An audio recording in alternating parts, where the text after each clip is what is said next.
What's up, family? It's your ghetto news reporter, Mary-Lee. Don't forget the dash between the Mary and the Lee. Today is August 29, 2019, so they say. It could very well be 2018, so keep that in mind. For my real Mary Mac Amara's, we're going to talk about the use of your voice. Now, somebody once said, Nelly, everything voice activated. You understand what I'm saying? We dealing with computers and things of that nature. And, people that's important, they take your voice and your face recognition or whatever and stuff, and they get in places that you can't get in being you. You understand what I'm saying? And you wonder why people get robbed. Okay, now, with that said, back in the day, I was selling music. Of course, for those who don't know, my name is Mary-Lee Davis, aka Mary Mac. Don't forget that's 20 Mary Mac, your ghetto news reporter. This is all about music. You understand what I'm saying? I got my music glasses on, as you can see. They're brown for a reason. You understand what I'm saying? Because brown people are originator of everything, but certain individuals get a hold to the things that we originate and they make money off of it, okay? Now, when I was younger, I didn't know the difference between an apple and an orange. I was 6 years old at the time. By the age of 8, I was filling up pages of songs that I liked, trying to remember them and sing along.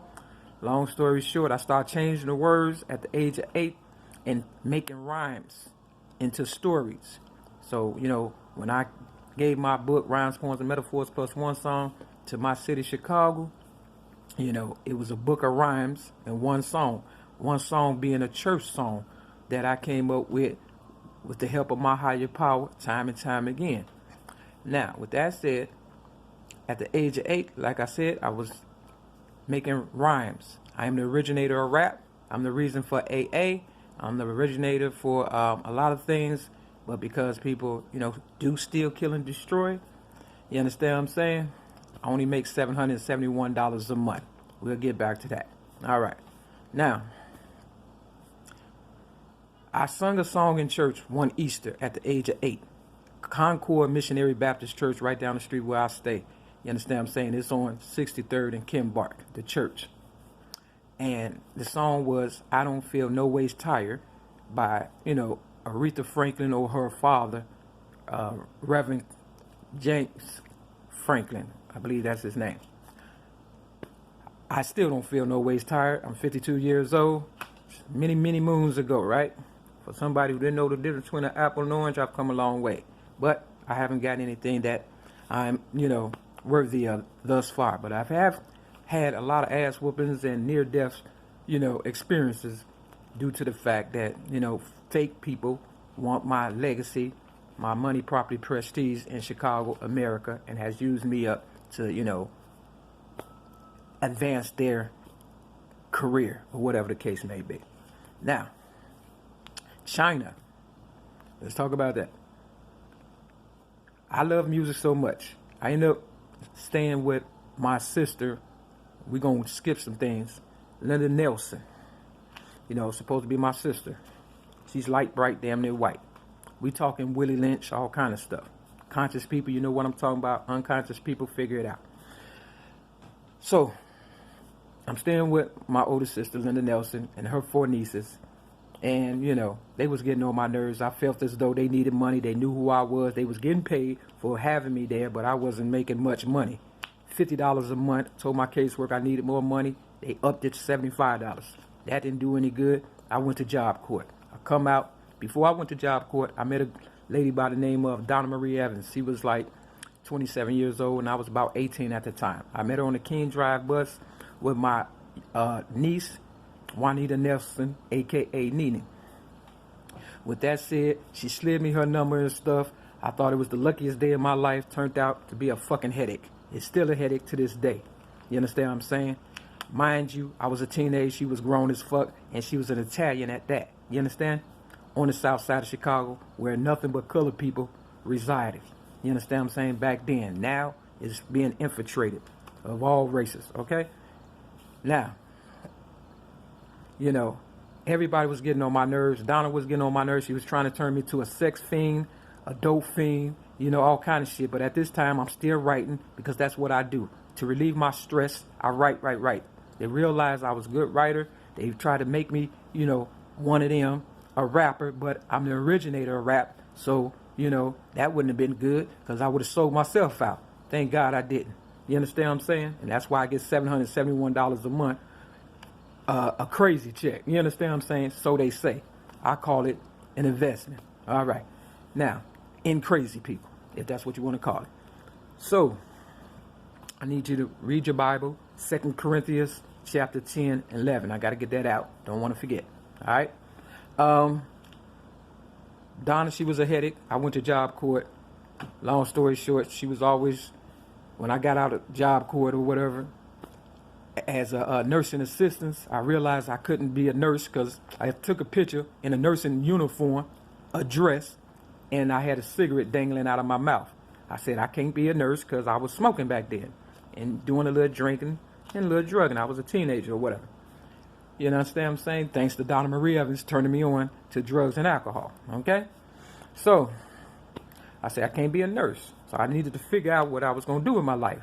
Donna, she used to sell general merchandise. So I said, well, I think I could do that. Even though I was selling pops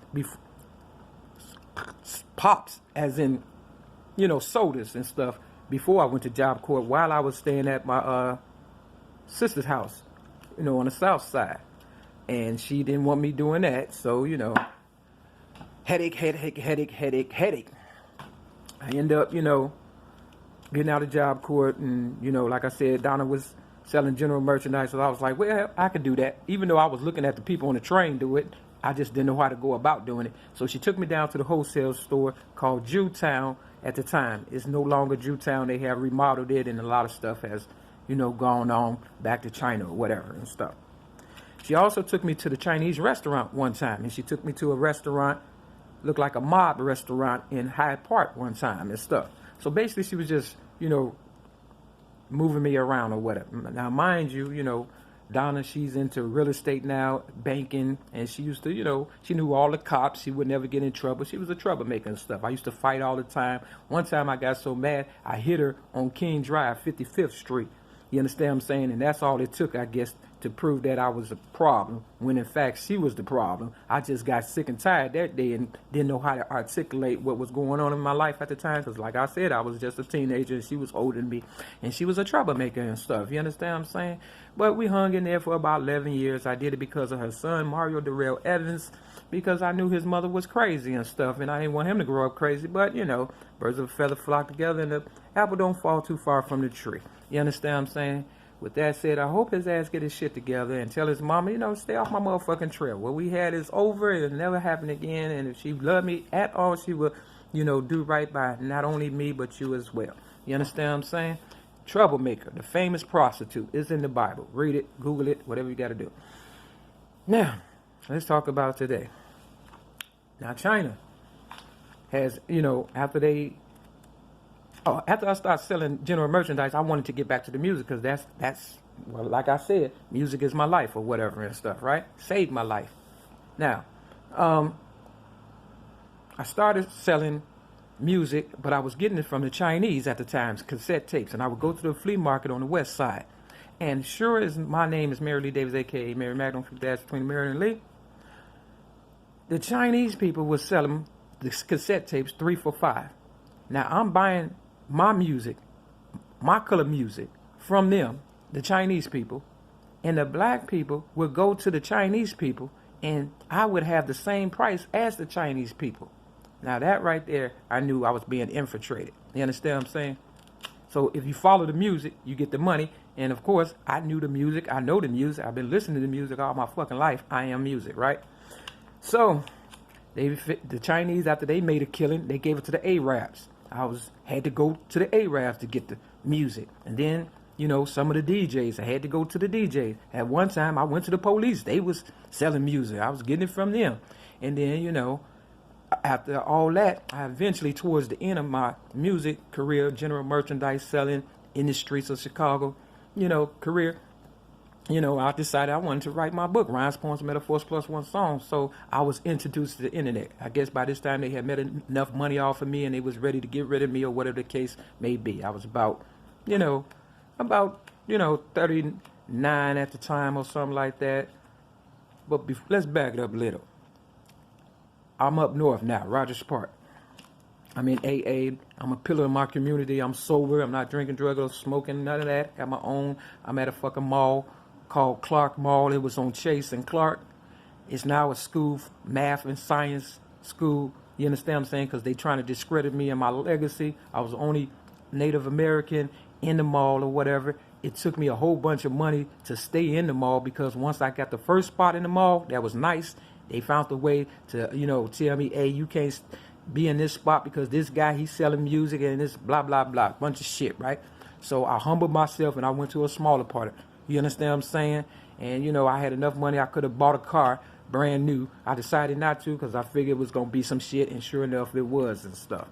Not too long afterward, I started writing my book, Rhymes, Poems, and Metaphors, and giving it to the streets of Chicago. Next thing I knew, you know, they started coming after me. So on May 31st of 2008, they pulled me over for tinted windows. It was not as dark as these glasses. You could actually see, you know, in my car. But, you know, they pulled me over for that. Then they said I, you know, disarmed a police officer, and I ended up going to the county jail. You know, I didn't know how the system worked because I'm not a troublemaker. I was a pillar in my community. You understand what I'm saying? But because motherfuckers invested so much in themselves because of me, you understand what I'm saying? They wanted to get me off the street, get Barack Obama in the White House, and, you know, railroad me some more. I got my ass whooped, long story short, when I got out of prison and was trying to figure out what the fuck going on the west side of Chicago and stuff while I was homeless and, you know, while I was homeless at a shelter called Hope House and stuff. And they wanted me to be, you know, a drug addict or whatever and stuff. And they was doing drugs all up in there and all kind of stuff. And I wasn't doing nothing, just minding my business and stuff. And one day I had some peanut butter. And I went to go get my peanut butter. And somebody had put some crack cocaine in my peanut butter. I tasted it, spit it out. And the person that was close to me, that was the queen of the fucking goddamn shelter on the west side. You know, I said, you know, man, you didn't put no... Did you put some drugs in my peanut butter? And that's all it took. Around that time, I was fasting. Mind you. You understand what I'm saying? I went to the store to get a snack, and this gangbanger at Walgreens on Roosevelt, you know, not too far from Hope House Shelter, decided to bump me with his cart. I did a video on that. It's called, you know, Ladies and Gentlemen by Mary-L or something like that. You know, you can get it. It'll be in the description or whatever. And I said, excuse me, sir, you bumped me with your car. And next thing I know, he whooped my ass. Long story short, the police came, and guess what color the police was? A black man and a Chinese man. Now, at this time, I got my motherfucking goddamn African jacket on. You understand what I'm saying? With the red, black, and green or whatever and stuff, and a yellow patch that, you know, this Chinese man put on at the Clark Mall.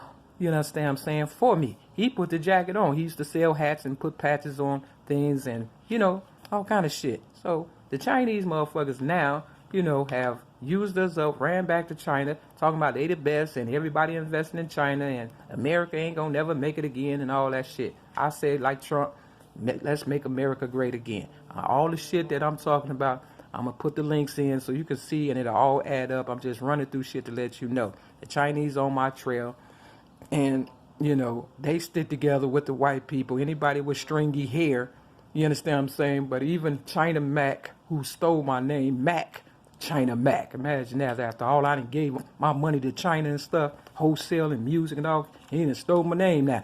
China Mac said in prison that the Spanish people stick together, the gangbangers, but the black people, they do not stick together. I'm not a gangbanger. I'm just letting you know what they said. You understand what I'm saying? And, you know, the gangbangers, they don't stick together. You understand? They stick to their set, which is dumb as fuck. And you wonder why America ain't got shit and why China done robbed you motherfuckers and shit. China Mac, you ain't shit. I hope to God you tell your people, goddammit. Not even Bruce Lee could whoop a bullet ass like me. When the police put the gun to my head, I said, pull the trigger, bitch. And they didn't. But that white man did tase me in my kidney. But I'm still alive, bitch. You see where this is going, motherfuckers? Show Ghetto News Reporter Mary. Don't put that 20 Mary-L. I don't give a fuck how you take it, how it sound. I'm just letting you know how it went down. And with that, peace.